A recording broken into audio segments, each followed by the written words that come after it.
প্রিয় ছাত্র সমাজ, প্রিয় সাংবাদিক বৃন্দ, আজকে আমরা এমন একটি সময়ে বাংলাদেশের ঢাকা প্রেস ক্লাবের সামনে এসে দাঁড়িয়েছি যে সময়টিতে পৃথিবীতে মানবতার বিরুদ্ধে সবচেয়ে জঘন্যতম অপরাধ সংগঠিত হচ্ছে।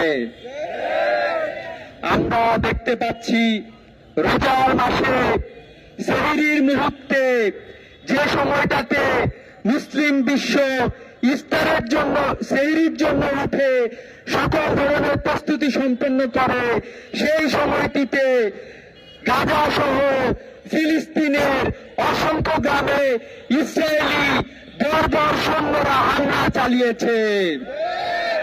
আমরা দুঃখ ভারাক্রান্ত হৃদয় দিয়ে বলছি, এ হামলায় অসংখ্য শিশুকে হত্যা করা হয়েছে, অসংখ্য বৃদ্ধকে হত্যা করা হয়েছে, অসংখ্য নারী এবং সিভিলিয়ান মানুষকে হত্যা করা হয়েছে।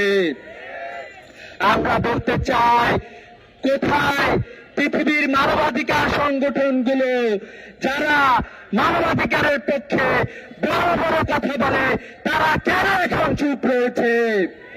আমরা বলতে চাই, জাতিসংঘ শান্তি প্রতিষ্ঠার জন্য প্রতিষ্ঠিত হয়েছে, সে জাতিসংঘ কি করছে গণহত্যার বিরুদ্ধে? আমরা বলতে চাই, পৃথিবীর যারা নেতৃত্ব দিচ্ছে তারা কি করছে গণহত্যার বিরুদ্ধে? আমরা বলতে চাই, মুসলিম নামধারী ওয়াইসি সহ মুসলিম বিশ্বের রাষ্ট্রপ্রধানরা কি করছেন এই গণহত্যার বিরুদ্ধে? আমরা এর জবাব চাই। পৃথিবীর প্রত্যেকটা মানুষ আমাদের কাছে গুরুত্বপূর্ণ। পৃথিবীর আফ্রিকার মানুষ যেরকম গুরুত্বপূর্ণ, অস্ট্রেলিয়ার মানুষ যেমন গুরুত্বপূর্ণ, প্যালেস্টাইনের মানুষও আমাদের জন্য গুরুত্বপূর্ণ।